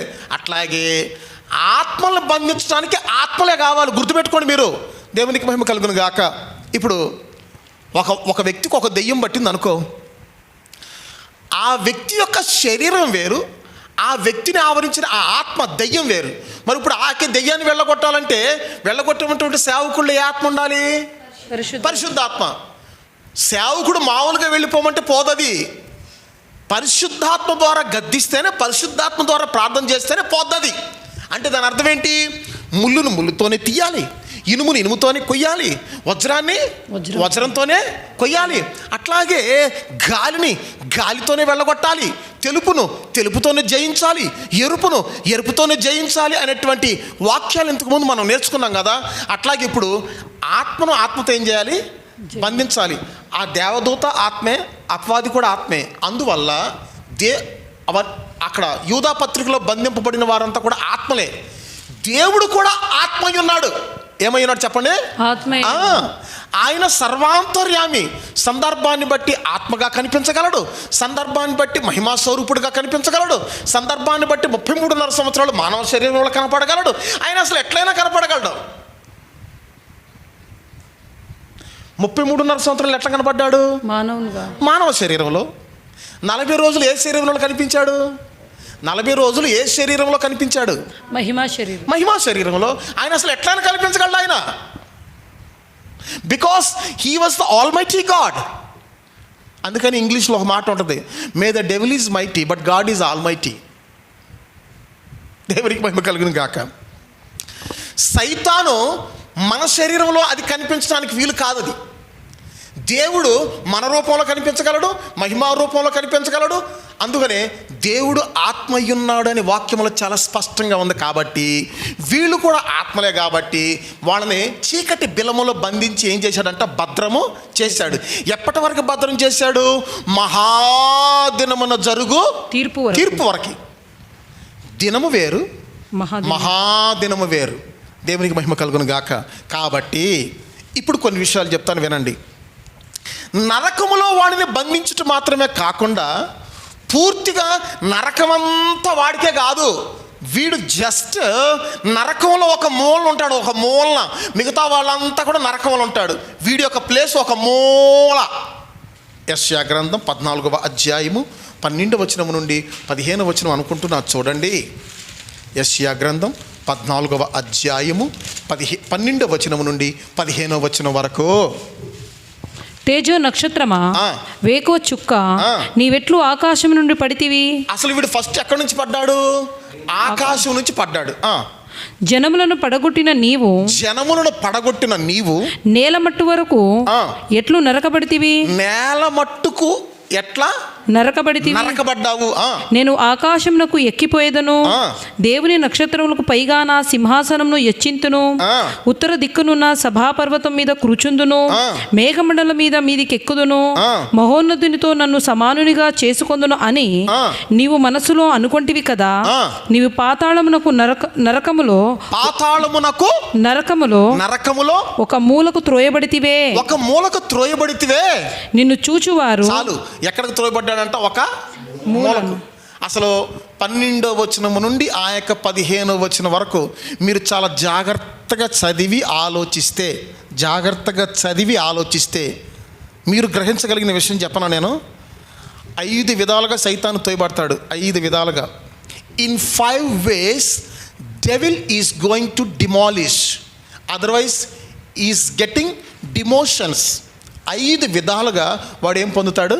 డిమోషన్స్. ప్రమోషన్ అంటే ఏంటి? హెచ్చింపబడటం. డిమోషన్ అంటే తగ్గింపబడటం. 5 విధాలు చెప్తాను చూడండి. ఫస్ట్, పరలోకము నుండి అంటే ఆకాశము నుండి మధ్యాకాశంలోకి తీయబడ్డాడు. అదండి ఫస్ట్ వాడి యొక్క డిమోషను.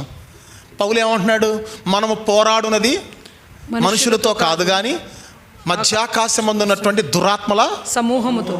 ప్రజెంట్ వాడి యొక్క సింహాసనం గాలిలో ఉంది, అక్కడ ఉంది. వాడి యొక్క సింహాసనం అక్కడ ఉంది, మధ్యాకాశంలో ఉంది.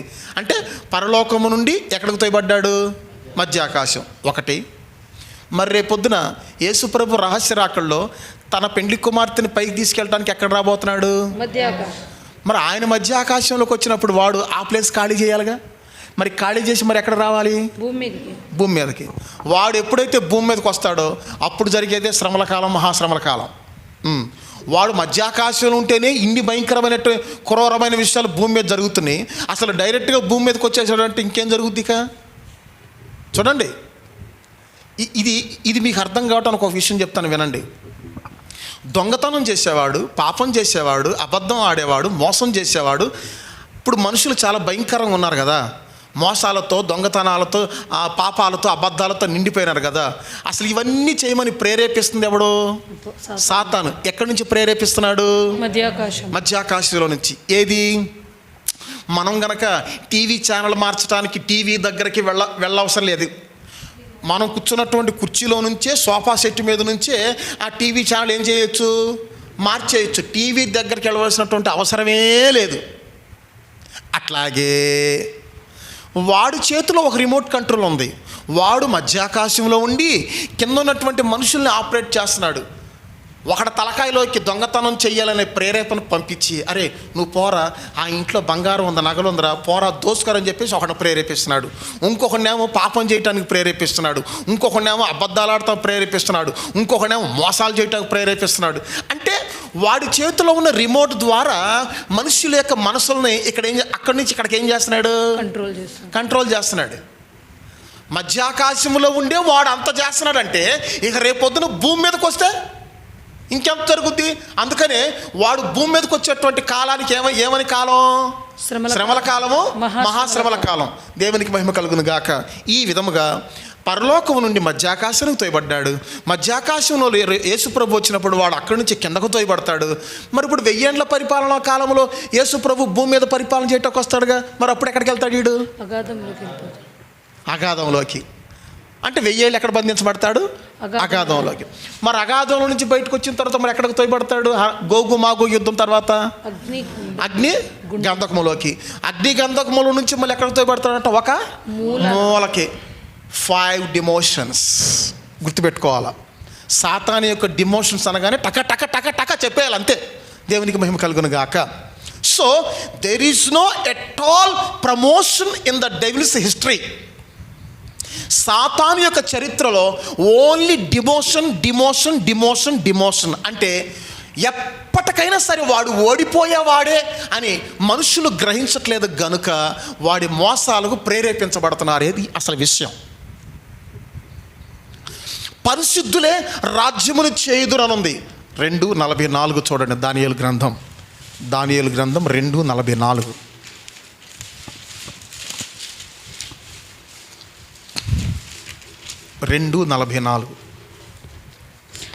ఆ రాజుల కాలములలో పరలోకమందున్న దేవుడు ఒక రాజ్యమును స్థాపించును, దానికెన్నటికి నాశనము కలగదు.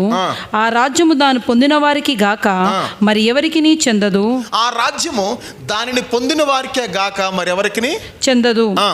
అది ముందు చెప్పిన రాజ్యములన్నిటినీ పగలగొట్టి నిర్మూలము చేయును. ఇప్పుడు 18 వచనం చదవండి, 2:18.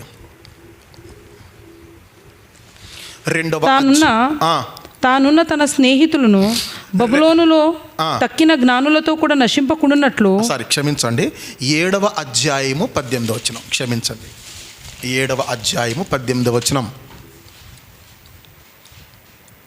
అంతటా రాజు తన నగరునకు వెళ్ళి ఆ రాత్రి అంతా ఉపవాసం ఉండి. అదే 7:18. అయితే మహోన్నతుని పరిశుద్ధులే రాజ్యాధికారము నొందుదురు. వారు యుగ యుగములు యుగాంతముల వరకు రాజ్యము ఏలుదురు. అసలు ఈ విషయం చాలా మందికి తెలియట్లే. అసలు చివరికి గెలిచేది, చివరికి రాజ్య అధికారం పొందేది, యుగ యుగములు ఏలుబడి చేసేది పరిశుద్ధులు. కానీ సాతానికి ఓన్లీ డిమోషన్ అని జనాలు గ్రహించక వాడి యొక్క ప్రేరేపణలకు ఏమవుతున్నారు? లొంగిపోతున్నారు. చివరికి గెలిచేది ఎవరు? పరిశుద్ధులు. అసలు చివరికి కాదు, అసలు ప్రారంభం నుంచి కూడా అసలు ఓడిపోతూ వచ్చేది ఎవరు? సాతాను. చూసారా? కానీ విషయం ఏంటంటే, ఒక స్థలము నుంచి ఇంకొక స్థలానికి, ఒక స్థలము నుంచి ఇంకొక స్థలానికి, ఒక స్థలము నుంచి ఇంకొక స్థలానికి వెళ్ళటానికి వాడికి కొంత వ్యవధి ఉంది, కొంత సమయం ఉంది. ఆ సమయంలోనే జనాలు వాడు ఏం చేస్తున్నాడు? మోసం చేస్తున్నాడు. ఇప్పుడు 6000 సంవత్సరాల నుంచి వాడి యొక్క సింహాసనం ఎక్కడ ఉంది? మధ్యాకాశంలో ఉంది. ఆ 7 సంఘాల్లో ఒక సంఘంతో అంటున్నాడు, సాతాను సింహాసనం ఉన్న చోట నీవు ఉన్నావని నేను ఎరుగుదును. దేవునికి మహిమ కలుగును గాక. వారి యొక్క సింహాసనం మధ్యాకాశంలో ఉంది. మరి రేపొద్దున యేసుప్రభు మధ్యాకాశంలోకి వస్తాడు. తర్వాత వాడి యొక్క సింహాసనం ఎక్కడ? భూమి మీద. అప్పుడు 5వ పాత్ర క్రూర మృగము యొక్క సింహాసనం మీద కుమ్మరించబడిన గనక వాని యొక్క రాజ్యం ఏమైంది? చీకటైపోయింది. దేవునికి మహిమ కలుగును గాక. కాబట్టి ప్రభునందు ప్రియులారా, వాడు మధ్యాకాశంలో 6000 సంవత్సరాల నుంచి సింహాసనం వేసుకుని కూర్చున్నాడు. తర్వాత 7 సంవత్సరాలు భూమి మీద వేసుకుంటాడు. ఇక ఆ తర్వాత 1000 సంవత్సరాలు బంధించబడతాడు. ఆ తర్వాత బయటకు వచ్చి మాగోగు వారిని మోసం చేస్తాడు. ఆ తర్వాత చివరికి నరకంలోకి వెళ్తాడు. అక్కడ కూడా కాకుండా ఒక మూలకి వెళ్ళిపోతాడు. సాతాను యొక్క చరిత్ర మనం ధ్యానిస్తే వాడికి అసలు హెచ్చింపు అనేది లేదు. మొత్తం తగ్గింపు, మొత్తం చివరికి మొత్తం ఒక మూలకు తోయబడతాం. దీన్ని గ్రహించిన వాళ్ళే ప్రభు యొక్క పరిశుద్ధ జీవితాన్ని కాపాడుకోగలుగుతారు. ఆ విధంగా పరిశుద్ధ జీవితాన్ని కాపాడుకొని పరిశుద్ధత కొరకు వైరాగ్యముగా దానియేలు, షడ్రకు, మిషక్కు వేలే ఎవరైతే ఉంటారో, యోసేపు వాళ్ళు ఎవరైతే ఉంటారో, భక్తుల వాళ్ళు ఎవరైతే ఉంటారో, చివరికి రాజ్యాధికారం పొందేది ఎవరు? వాళ్ళే, పరిశుద్ధులే. పొందినటువంటి వీళ్ళు ఒక 1000 ఏళ్ల పరిపాలన మాత్రమే కాదు, యుగాలు ఏం చేస్తారంటే రాజ్యము ఏలుదురు. దేవునికి మహిమ కలుగును గాక. కాబట్టి ప్రభునందు ప్రియులారా, 4 విధాలుగా వీడు వస్తున్నాడు. ముఖ్యంగా 1 గర్జించు సింహం వలె వచ్చాడు. 2వది కుయుక్తి కలిగినటువంటి సర్పం వలె వచ్చాడు. 3వది వెలుగుదూత వేషమున వచ్చాడు. 4వది ఏంటి? యుగ సంబంధమైనటువంటి దేవతగా వీడు వచ్చాడు. ఇన్ని రకాలుగా వీడు వచ్చి మనుషుల్ని కానివ్వండి, దేవుని యొక్క జనాంగాన్ని కానివ్వండి, అనేక మంది భక్తులను కానివ్వండి, ఏం చేశాడు చెప్పండి? వాడు మోసం చేశాడు. ఇప్పుడు ప్రకటన గ్రంథంలో కూడా వాడు అగ్నిగుండంలో వేయబట్టడానికి గల ప్రధాన కారణం ఏంటంటే, గోగు మాగోగు వారిని ఏం చేశాడు? వాడు మోసం చేశాడు. వాళ్ళు మోసపోవటానికి కూడా కారణం ఏంటంటే, ఆల్రెడీ వాళ్ళు 1000 ఏళ్ల పరిపాలనా కాలంలో ఉన్నారు. కానీ వాళ్ళలో ఏ విత్తనాలు ఉన్నాయి? పాపము, శాపగ్రస్తమైనటువంటి విత్తనాలు ఆల్రెడీ వాళ్ళలో ఉన్నాయి. కాబట్టి వాడు రాగానే ఆ విత్తనాలు ఏమైనాయి? మొలకెత్తినాయి. వాడు రాగానే వాడి యొక్క ప్రేరేపణకు వాళ్ళు చక్కగా లొంగిపోయారు.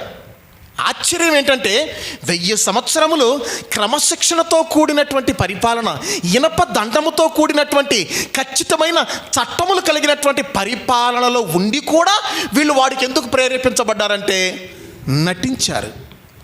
ఏం చేశారు చెప్పండి? నటించారు గనక వాడొచ్చి వాళ్ళలో ఉన్నటువంటి విత్తనాలు మొలకెత్తిచ్చాడు కనుక లాస్ట్కి వాడి యొక్క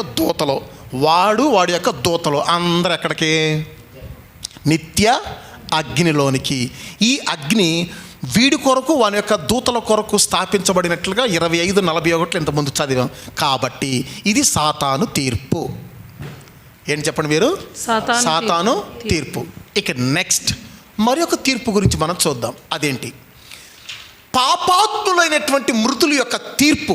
ప్రకటన గ్రంథం 20వ అధ్యాయము 11, 12, 13 వచనాలు చదవండి. ప్రకటన గ్రంథం 20వ అధ్యాయము 11, 12, 13 వచనాలు. మరియు ధవళమైన మహాసింహాసనము దాని యందు ఆసీనుడై ఉన్న ఒకనిని చూచి తిని భూమి ఆకాశములు ఆయన సముఖము నుండి పారిపోయెను. భూమి ఆకాశములు ఆయన సముఖము నుండి ఏమైపోయినాయి? పారిపోయెను. వాటికి నిలువ చోటు కనబడకపోయెను. మరియు గొప్పవారేమి కొద్దివారేమి మృతులైన వారందరూ ఆ సింహాసనము ఎదుట నిలవబడి ఉండుట చూచి తిని. చాలండి. ఇక్కడ ఒక విషయం చూద్దాం. 10వ వచనముతో ఎవరు తీర్పు అయిపోయింది? సాతాను తీర్పు. చెప్పాలి గట్టిగా. సాతాను తీర్పు. రైట్. మరి ఇప్పుడు 11వ వచనములో ఎవరి తీర్పు ప్రారంభం అవుతుంది? మృతులైన వారందరి తీర్పు అని ఉందా లేదా అక్కడ? ఎవరి తీర్పు అట? మృతులైన వారందరి. Once again. మరియు గొప్పవారేమి కొద్దివారేమి అంటే అర్థం చెప్పనా? ధనికులు గాని దరిద్రులు గాని మృతులైన వారందరూ ఆ సింహాసనము ఎదుట నిలవబడి ఉండుట చూచి తిని. అప్పుడు గ్రంథములు విప్పబడెను. అప్పుడు గ్రంథములా లేకుంటే గ్రంథమా? గ్రంథములు విప్పబడెను. మరియు జీవ గ్రంథమును వేరొక గ్రంథము విప్పబడెను. వేరొక గ్రంథం కూడా విప్పబడిందంట. ఆ గ్రంథముల యందు వ్రాయబడి ఉన్నటువంటి వాటిని బట్టి తమ క్రియల చొప్పున మృతులు తీర్పు పొందిరి. చాలండి. ఇప్పుడు ఈ 11వ వచనం 12వ వచనం మనం చూసినట్లయితే ఇప్పుడు ఎవరికి జరగబోతుందంట తీర్పు అంట? ధనికులు కానీ దరిద్రులు కానీ, ధనవంతులు కానీ దరిద్రులు కానీ, ఎవరన్నా కానీ, గొప్పవారేమి కొద్దివారేమి, మృతులైనటువంటి వారందరికీ జరిగేటువంటి తీర్పు ఈ యొక్క తీర్పు. ఇది ధవళ సింహాసనం యొక్క తీర్పు అంట. ఇంతకుముందు నేను చెప్పాను రకరకాల తీర్పులు ఉన్నాయి. 1000 ఏండ్ల పరిపాలనకు ముందు ఒక తీర్పు జరిగింది. ఏం తీర్పు అది? గొర్రెలను మేకల్లో నుంచి వేరు చేయటం. అది ఎవరికి తీర్పు? దూతలకు జరిగిన తీర్పు కాదు అది. మృతులకు జరిగినటువంటి తీర్పు కాదు అది. సాతానుకు జరిగినటువంటి తీర్పు కాదు అది. అది ఎవరికి జరిగిన తీర్పు చెప్పనా? యేసు ప్రభు ఒలీవాల కొండ మీదకి వచ్చేటప్పటికి హర్మెగిద్దోను యుద్ధం స్టార్ట్ అవుద్ది. ఆ హర్మెగిద్దోను యుద్ధంలో యుద్ధం చేస్తాడు. ఈ యొక్క చరిత్ర అంతా కూడా మనం తెలుసుకున్నాం. హర్మెగిద్దోను యుద్ధం అనంతరం మిగిలినటువంటి అన్య జనాంగాలు అంటే గొర్రెలుగా తీర్చబడిన వారు, తర్వాత ఇశ్రాయేలు జనాంగం, యూదా జనాంగం, 12 గోత్రాల వాళ్ళు, వీళ్ళంతా కూడా ఏ పరిపాలనలోకి వెళ్తారు? దానికి ముందు జరిగేటువంటి తీర్పు మేకల్లో నుంచి గొర్రెలను వేరుపరచడం. అంటే సజీవులుగా ఉన్న వారికే జరిగే తీర్పుది. ఆత్మలకి, దూతలకి, సాతానికి, మృతులకు కాదు ఈ తీర్పు. భూమి మీద సజీవులుగా ఉన్న వాళ్ళకి జరిగే తీర్పే అది. ఇట్లాగే సింహాసనం వేసుకుని యేసుప్రభు కూర్చుంటాడు.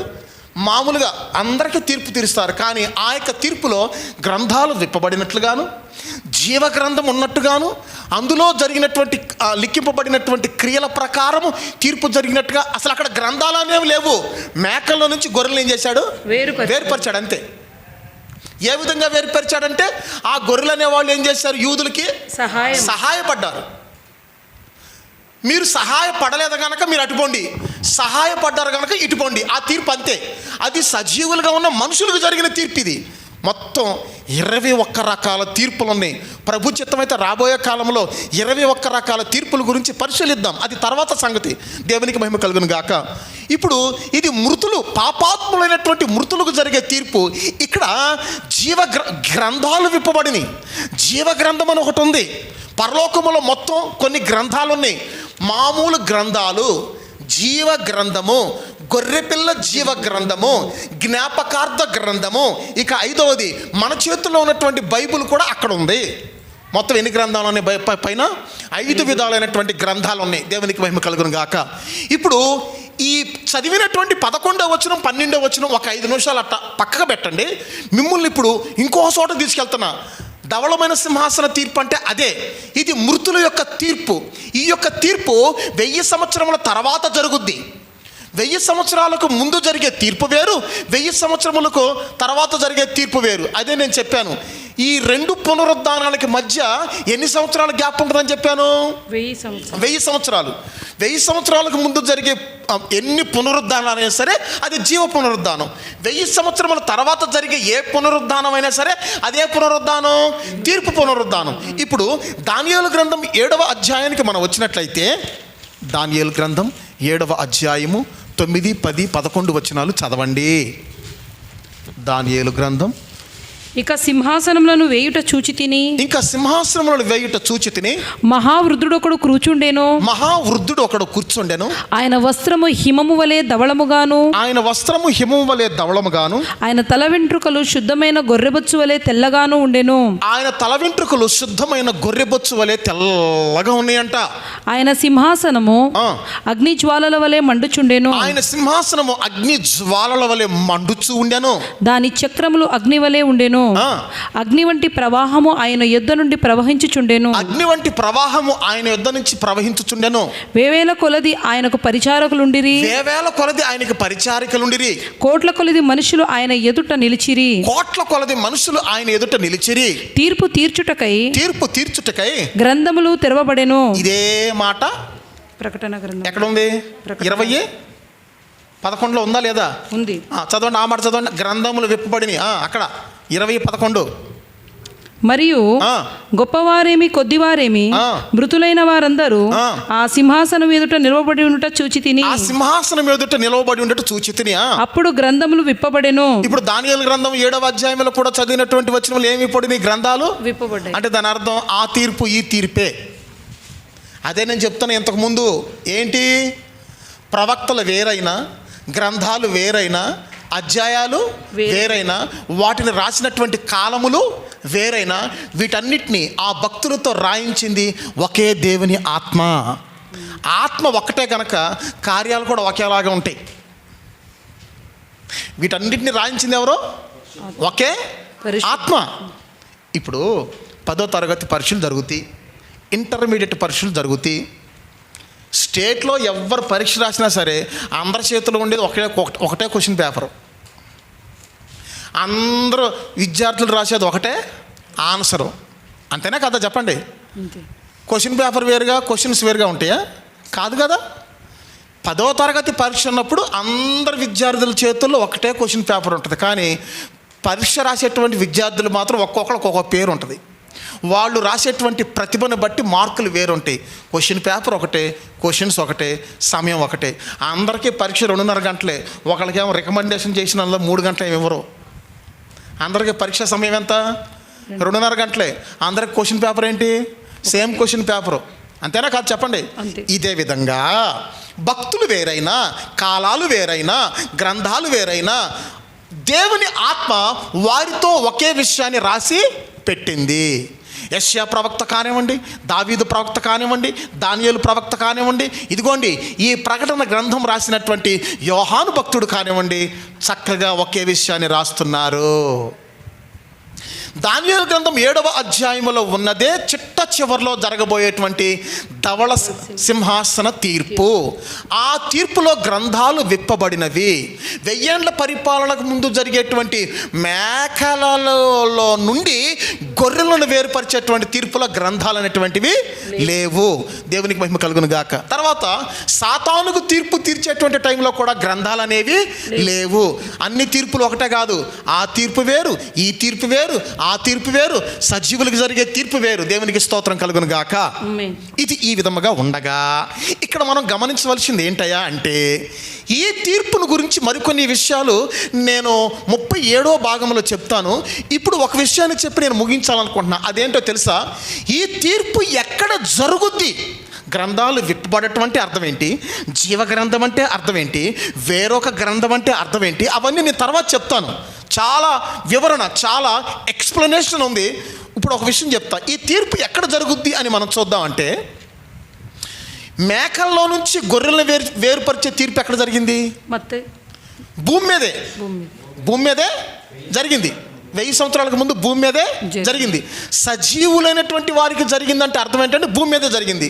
కానీ ధవళ సింహాసన తీర్పు భూమి మీద కాదంట, పాతాళం ఉన్న చోట కాదంట.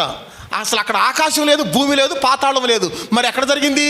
చూడండి, ఆకాశము భూమి ఆయన సన్నిధిలో నుంచి పారిపోయినందంట. ఎన్నో వచ్చిన 12 వచ్చినమా చూడండి, 11 భూమి ఆకాశములు ఆయన సముఖము నుండి పారిపోయాను, ఆయన సముఖము నుండి పారిపోయినంట. వాటికి నిలువ చోటు కనబడకపోయాను, కనబడకపోయాను. మరియు గొప్పవారేమి కొద్దివారేమి మృతులైన వారందరూ ఆ సింహాసనము ఎదుట నిలవబడి ఉండుట చూచి తిని. చెప్పండి, మరి ఇప్పుడు ఆ సింహాసనం ఎక్కడ వేయబడింది? ఆకాశం భూమి ఆయన సన్నిధిలో నిలవటానికి చోటు లేకుండా ఏమైనాయంట? పారిపోయినాయంట. మరి పారిపోయినప్పుడు ఈ యొక్క తీర్పు జరిగింది ఆకాశంలో కాదు, భూమిలో కాదు. మరి ఎక్కడ జరిగినట్టు? అటు ఆల్రెడీ పాతాళంలో కూడా కాదు, అవునా? మరి ఎక్కడ జరిగినట్టు? అదే నేను చెప్తున్నా, ఆకాశంలో కాదు, భూమి మీద కాదు, పాతాళంలో కాదు. అవన్నీ ఆయన సన్నిధిలో నుంచి ఏమైనాయి? పారిపోయినాయి. అవన్నీ ఆయన సన్నిధిలో నుంచి పారిపోయినాయి గనుక వెంటనే 21వ అధ్యాయంలో ఏం చదువుతున్నాము? అంతటా నేను క్రొత్త ఆకాశమును క్రొత్త భూమిని చూచి తిని. చదవండి, ఆ వచ్చిన చదవండి. అంతటా నేను క్రొత్త ఆకాశమును కొత్త భూమిని చూచి తిని. చూసారా? అంతటా నేను క్రొత్త ఆకాశమును క్రొత్త భూమిని చూచి తిని. మరి పాత ఆకాశం పాత భూమి ఏమైపోయినాయి? గతించిపోయినాయి, పారిపోయినాయి. పారిపోవటం అంటే అర్థం చెప్పనా? ఆ యొక్క 8-9 వచనాల్లో ఆ గోగు మాగోగు అనే వారిని, సాతాన్ అనే వారిని అసలు మొత్తాన్ని సమూలంగా నాశనం చేయడానికి పైనుంచి ఏం పంపించాడు? అగ్ని గంధకములు. పేతురు గ్రంథంలో ఉంది. అదే అగ్ని చేత భూమి కాల్చబడటానికి భద్రంగా ఉందని చదివామో లేదు ఇంతకుముందు? చదువు కదా. చూడండి, భూమి మొత్తం కాల్చేస్తాడు అగ్ని చేత. కాల్చేస్తాడు గనక ఇప్పుడు వాటికి నిలవటానికి ఏమి లేదు, చోటు లేదు. ఎందుకు కాలుస్తాడు చెప్పనా? ఈ భూమి కాల్చబడాలి. ఈ భూమి కాల్చబడితేనే నూతన భూమిని ఆయన చేస్తాడు, నూతన ఆకాశాన్ని ఆయన కలుగు చేస్తాడు. ఆ నూతన భూమి నూతన ఆకాశంలోనే నూతన యెరూషలేము పట్టణం దిగొస్తుంది. దేవునికి మహిమ కలుగును గాక. ఎందుకు ఈ యొక్క భూమిని కాల్చేయాలి చెప్పనా? బిల్డింగ్లు ఎంతలా రాడ్డులతో కడుతున్నారు, ఇంతింతలా రాడ్లతో కడతారు. బిల్డింగ్లు అయితే 12 mm, 20 mm, 25 mmతో కడతారు. బ్రిడ్జీలు ఇంతింతలా రాడ్లతో కడుతున్నారు, కంకర భయంకరంగా పోస్తున్నారు. దుబాయ్లో బుర్జ్ ఖలీఫా అనేటువంటి ఒక 167 అంతస్తుల టవర్ ఉంది దుబాయ్లో. అంత పెద్ద పెద్ద టవర్లు, పెద్ద పెద్ద బిల్డింగులు కడుతున్నారు కదా భూమి మీద. మరి ఇవన్నీ ఏమైపోవాలి? నశించిపోవాలంటే ఎట్లా? కాలిపోవాలిగా. మరి కాలిపోవాలంటే మరి పైనుంచి ఏమి రావాలి? అగ్ని రావాలిగా. మనం అగ్గిపొల్ల గీస్తే తగలబడతాయి అవన్నీ. మన అగ్గిపొల్ల ఎంత? వంట చేసుకోవటం సరిపోద్ది అంతే. వంట చేసుకోవటాన్ని ముట్టించుకోవటం సరిపోద్ది మన చేతిలో ఉన్న అగ్గిపొల్ల, లేదా లైటర్ టిక్ మంట వెలుగుద్దే అది. కానీ మరి ఈ బిల్డింగ్లన్నీ కాలిపోవాలంటే ఎట్లా? భూమి అంతా కాలిపోవాలంటే ఎట్లా? అది ఆ అగ్ని రావాలా. దేవునికి స్తోత్రం కలుగును గాక. ఆ అగ్ని వేడి ఎంతో తెలుసా మీకు? 36,000 డిగ్రీల ఉష్ణోగ్రత. గుర్తుపెట్టుకోండి, ఆ యొక్క అగ్ని వేడంతా 36,000 సెంటిగ్రేడ్ సెల్సియస్. దేవునికి మహిమ కలుగును గాక. ఎందుకు 36,000 డిగ్రీల ఉష్ణోగ్రత తెలుసా మీకు? భూమి యొక్క చుట్టుకొలత ఎంత అది తెలుసా? టోటల్గా భూమి యొక్క చుట్టుకొలత 36,000 కిలోమీటర్లు. That's all. అంటే ఏంటి? 18,000 కిలోమీటర్లు అవతలకి వెళ్తే అమెరికా, 18,000 కిలోమీటర్ల అవతలకి వస్తే ఇండియా. అయిపోయింది భూగోళం, గ్లోబ్ అంతే. ఈ గ్లోబు టేపు తీసుకుని చుట్టూ కొలిస్తే 36,000 కిలోమీటర్లు వస్తుంది. 36,000 కిలోమీటర్లు. 36,000 కిలోమీటర్లు కలిగినటువంటి ఈ గ్లోబ్ మొత్తం కాలిపోవాలి కనుక ఎంత అగ్ని ఉష్ణోగ్రత పైనుంచి దిగుద్ది? 36,000 డిగ్రీల అగ్ని ఉష్ణోగ్రత కిందకు దిగుద్ది. అప్పుడు మొత్తం కాల్చివేయబడద్ది. కాల్చివేయబడిన తర్వాత అక్కడ అంటున్నాడు, నూతన భూమిని నూతన ఆకాశాన్ని నేను ఏం చేశాను? చూశాను. మరి ఇప్పుడు అంతటా ఆయన సముఖము నుంచి ఆ భూమి ఆకాశము నిలవటానికి చోటు లేక పారిపోయినాయి అన్నప్పుడు మరి యొక్క దృఢమైనటువంటి సింహాసనం తీర్పు ఎక్కడ జరుగుద్దంట? కొత్త ఆకాశం కొత్త భూమి. కరెక్ట్గా వినండి. ఈ భూమి, ఈ యొక్క ఆకాశం నిలవటానికి చోటు లేకుండా పారిపోయినాయి గనుక క్రొత్త ఆకాశము, క్రొత్త భూమి కలుగు చేయటానికి ముందు శూన్యములో, అనంతములో ఈ యొక్క ధవళ సింహాసన తీర్పు పెడతాడు. ఎక్కడ పెడతాడు చెప్పండి? శూన్యములో, అనంతములో. శూన్యములో ఈ భూమిని వ్రేలాడ తీసిన నా యేసయ్యా అని ఒక పాట లేదా? భూమిని ఎక్కడ వేలాడదీశాడు ఆయన? శూన్యములో. అటు వేలాడుతుందంట, అంతే. అటు వేలాడుతుంది. అదే నేను చెప్పట్లేదా? ఆయన ఎక్కడైనా సింహాసనం వేసుకోగలడు, ఆయన ఎట్లయినా సరే ప్రత్యక్షం కాగలడు, ఆయన ఎక్కడైనా సరే అడుగు పెట్టగలడు, ఆయన పైనుంచి కిందకి రాగలడు, కింద నుంచి పైకి వెళ్ళగలడు. అసలు ఆయన ఏమైనా చేయగలడు. ఆయన యొక్క బలం అనంతం, infinity. We can not countable his strength. ఆయన యొక్క స్వరూపాలు మనం ఎంచలేము, లెక్క పెట్టలేము. భూమి ఆకాశం నిలవటానికి చోటు లేకుండా పారిపోయినాయి గనక ఏ శూన్యములో భూమిని వ్రేలాడు తీశాడో ఆ శూన్యములో ఈ యొక్క ధవళ సింహాసన తీర్పు పెడతాడో. ఎందుకు శూన్యములో ధవళ సింహాసన తీర్పు పెడతాడో తెలుసా? ఎత్తబడినటువంటి సంఘాన్ని తీసుకెళ్ళి మధ్యాకాశంలో ఎందుకు పెడతాడు? 7 సంవత్సరములు అక్కడ పెండ్లి విందు ఎందుకు జరుగుద్ది? ఆ పెండ్లి విందు ఇక్కడెక్కడైనా పెట్టవచ్చుగా. దాని అర్థం చెప్పనా? అంత పెద్ద ఫంక్షన్ హాల్ ఇక్కడ లేదు, అది విషయం. అంత పెద్ద ఫంక్షన్ హాల్ ఇక్కడ లేదు, నిజమే అది. భూమి మీద ఉన్నటువంటి ఎటువంటి ఫంక్షన్ హాల్ అయినా సరే కెపాసిటీ ఎంత చెప్పనా నేను? మహా అంటే 5000. 5000 మంది కూర్చోవటానికి, 5000 మంది భోజనం చేయడానికి తప్ప అంతకుమించి కెపాసిటీ కలిగినటువంటి కరెంటు బిల్లు కట్టగలిగినటువంటి ఫంక్షన్ హాల్ ఎక్కడా లేదు అసలుకి.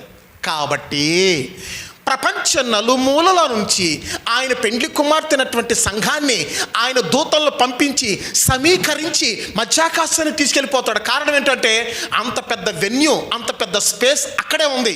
వీళ్ళందరినీ 7 సంవత్సరాలు అక్కడ పెట్టాలి. 20 లక్షల మంది జనాభాని ఎక్కడ పోషించాడు? అరణ్యంలో. దేవునికి మహిమ కలుగును గాక. మరి ఇంత పెద్ద సంఘాన్ని ఎక్కడ పెట్టాలి? మధ్యాకాశంలో. దేవునికి మహిమ కలుగును గాక. అంత పెద్ద వెన్యూ, అంత పెద్ద స్పేస్, అంత పెద్ద స్థలం భూమి మీద ఎక్కడ లేదు. అందువల్ల పరమగీతములు 2వ అధ్యాయము 4వ వచనములు ఏముందంటే, అతడు నన్ను విందుశాలకు తోడుకొని పోయెను, ప్రేమను నా మీద ధ్వజముగా ఎత్తెను అనుంది. చదవండి 2:4 చూడండి. పరమగీతం 2:4. అతడు నన్ను విందుశాలకు తోడుకొని పోయెను. అతడు నన్ను విందుశాలకు తోడుకొని పోయెను, నా మీద ప్రేమను ధ్వజముగా ఎత్తెను. ఎక్కడ తీసుకెళ్ళాడట? విందుశాల. రకరకాల శాలలు ఉన్నాయి. వైద్యశాల, కళాశాల, నర్తనశాల, పాఠశాల. ఇప్పుడు ఇదే శాలట విందుశాల. విందుశాల అంటే అర్థం ఏంటి చెప్పండి మీరు కరెక్ట్గా?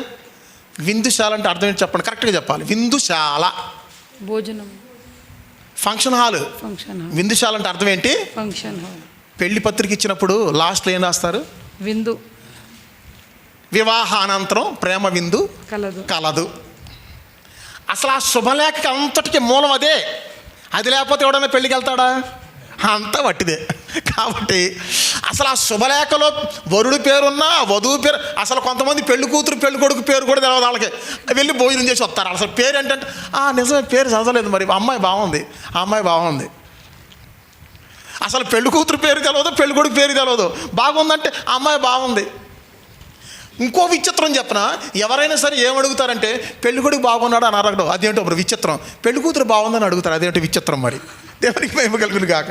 అవును, మరి బాగుండవలసింది ఎవరు? పెళ్లి కూతురే. ఆల్రెడీ పెళ్లి కొడుకు బాగానే ఉన్నాడు, ఆయన అందగాడు, 10,000 మందిలో అతి కాంక్షణీయుడు. ఇక ఆయన గురించి అడగటం ఎందుకు? మరి ఇప్పుడు బాగుండవలసింది ఎవరు? పెళ్లి కూతురే. అలంకరించుకోవాల్సింది ఎవరు? పెళ్లి కూతురే. నిదానంగా నడవలసింది ఎవరు? పెళ్లి కూతురే. బొగ్గలు గిచ్చినా సరే తలకాయ ఎత్తుకోకుండా నడవలసింది ఎవరు? పెళ్లి కూతురే. ఆయన సంగతి మనకెందుకు? ఆయన ఆల్రెడీ అతికాంక్షణీయుడు, ఆయన గురించి లెక్క అవసరం లేదు. ఈ విధముగా ఉండగా వివాహ విందు, ఆ పెళ్ళికి ప్రధానమైనటువంటి కారణము వివాహ అనంతరం ప్రేమ విందు కలదు. ఆ పెళ్ళి జరిగేది ఒక చోట, విందు ఒక చోట. మీరు చాలా చోట్ల గమనించండి, పెళ్ళి ఒక చోట చేసుకుంటారు, అందరికి భోజనాలు ఎక్కడ? ఫంక్షన్ హాల్లో, వేరే చోట. అట్లాగే విందుశాలకు నన్ను తోడుకొని పోయెను. నూతన నిబంధన సంఘాన్ని అతి త్వరలో విందుశాలకు తీసుకెళ్తున్నాడు. ఆ యొక్క విందుశాలే మధ్య ఆకాశము. అంత పెద్ద స్థలం అక్కడే ఉంది. కారణం ఏంటి? ఇప్పుడు ఆయన వచ్చింది ఎక్కడికి? పరలోకం నుండి మధ్యాకాశానికి. సాతాను ఎక్కడి నుంచి కిందకు వచ్చాడు? మధ్యాకాశం. ఇప్పుడు సంఘం ఎక్కడికి వెళ్ళాలి? మధ్యాకాశానికి. ఇదే విధముగా ఈ యొక్క ధవళ సింహాసన తీర్పు కూడా స్పేస్లో పెడతాడు. కారణం ఏంటంటే కోటాను కోట్ల మంది ప్రజలు నిలబడాలి కదా, అంత పెద్ద స్థలం కావాలి కదా. కావాలంటే మరి భూమి ఆకాశం సరిపోదు కదా. అందువల్ల నిలువ చోటు లేక అవి ఆయన సన్నిధి నుంచి ఏమైనాయి? పారిపోయినాయి. కాబట్టి ప్రభునందు ప్రియులారా, ఈ యొక్క ధవళ సింహాసన తీర్పు గురించి, ఇందులో ఎవరుంటారు, ఈ తీర్పు ఏ విధంగా జరుగుద్ది, ఎన్ని విధాలుగా జరుగుద్ది అనే విషయాలు 37వ భాగంలో ధ్యానించుకుందాం. ఇప్పుడు మనం ధ్యానించింది ఏంటంటే సాతాను తీర్పు గురించి ధ్యానించాము. రెండవది ఏంటంటే మృతులందరికీ తీర్పు ఎక్కడ జరుగుద్ది అని ధ్యానించాము. మిగతా విషయాలు చాలా చక్కగా 37వ భాగంలో ధ్యానించుకుందాం. విన్నటువంటి ఈ యొక్క వాక్యాలు, ఈ యొక్క మాటలు మీ హృదయాలలో ప్రభు ఫలింప చేయును గాక. ఆమేన్. ప్రార్థన. ప్రేమ కలిగిన తండ్రి, పరిశుద్ధుడా, నీ పాదాలకు స్తోత్రం చెల్లిస్తున్నా. నీ దాసుని మరుగుపరుచుకొని ఇదిగో లోతైన విషయాలని బయలుపరుస్తూ వచ్చావు. సాతానుని ప్రభువా, వాడు చేస్తున్న కుయుక్తి, వాడు ఒక్కొక్కరిని ఏ విధంగా మోసపరిచాడో, వానికున్న గుణలక్షణం ఏదో అయ్యా మేము గుర్తెరిగి అనేకులను హెచ్చరించడానికి కృప చూపించమని ప్రార్థిస్తున్నాను. మేము గుర్తెరిగాము గనక వాడు గర్జించే సింహం వల్లే వాడు కుయుక్తి చేత అవ్వను మోసపరిచినట్లు నేటి దినమున సంఘాన్ని మోసపరచవాడని అయ్యా, ఈ లోక దేవత వారు మనునేత్రాలు గుడ్డితనం చేసిందని, అదేవిధంగా ప్రభువా ఇదిగో సాతానుగాడు వాడు చేస్తున్న తానే వెలుగుదూతగా వాడు ఏ విధంగా సంఘాన్ని ఒక్కొక్క వ్యక్తిని మోసం చేస్తాడో, వాని మోసానికి గురి కాకుండా ప్రతి ఒక్క బిడ్డ సంఘము వారు మెలుకోగలిగి అయ్యా వారు ఏ విధము చేతైనా వాని చేతిలో పడిపోకుండా సహాయం చేయమని ప్రార్థిస్తున్నాను. ఈ మాటలు వింటున్న నీ బిడ్డల్ని ప్రభా నీ కాపుదలుంచు. ఇదిగో ఆదిలో ప్రభా అవ్వను మోసపరిచినట్లు మరి మాగోగుని ప్రభా చిట్ట చివరిలోనైనా వాడు కూడా మాగోగుని ప్రేరేపణ కలిగించి మోసపరిచి అయ్యా మహాపట్టణానికి విరుద్ధంగా ఒక గుంపు జనాంగాన్ని సిద్ధపరచడానికి చూస్తుంది. అయ్యా లెక్కకి మించి ఇసుక 2 వలె అనేకులని ప్రేరేపణ కలిగిస్తుంది. అటు ప్రేరేపణకి ప్రభా ఈ కాలంలో కొత్త నిబంధన సంఘము వాని కుయుక్తికి మోసపరచకుండా నీవు కృప చూపించి తమను తాము సిద్ధపడి మహిమగల రాకడికి మహిమ శరీరాన్ని ధరించుకొని మహిమలో ప్రవేశించడానికి సహాయం చేయమని నీ దాసుని మరుగుపరుచుకో. ఇంకా మరిన్ని విషయాలు రాబోయే దినాల్లో లోతైన సత్యాలు నేర్చుకొని అయ్యా మేము రక్షించబడి మేము తప్పించబడి నీ మహిమగల రాజ్యంలో నివసించే కృపను మాకు అనుగ్రహించమని ఈ మాటలు వింటున్న ప్రతి ఒక్క బిడ్డని నీవు ఆశీర్వదించు, దీవించి వర్ధిల్ల చేసి మహిమగల రాకడికి సిద్ధపరచమని యేసు నామములు అడుగుచున్నాను తండ్రి. మన ప్రభువైన యేసుక్రీస్తు కృపయు తండ్రి అయిన దేవుని ప్రేమ పరిశుద్ధాత్మ సహవాసము సన్నిధి సకల పరిశుద్ధులకి కూడిచిన ప్రతి ఒక్క బిడ్డకి ఈ మాటలు వింటున్న వారికి దైవజనునికి సదాకాలము తోడయుండి నడిపించునుగాక. హల్లెలూయా, హల్లెలూయా, హల్లెలూయా.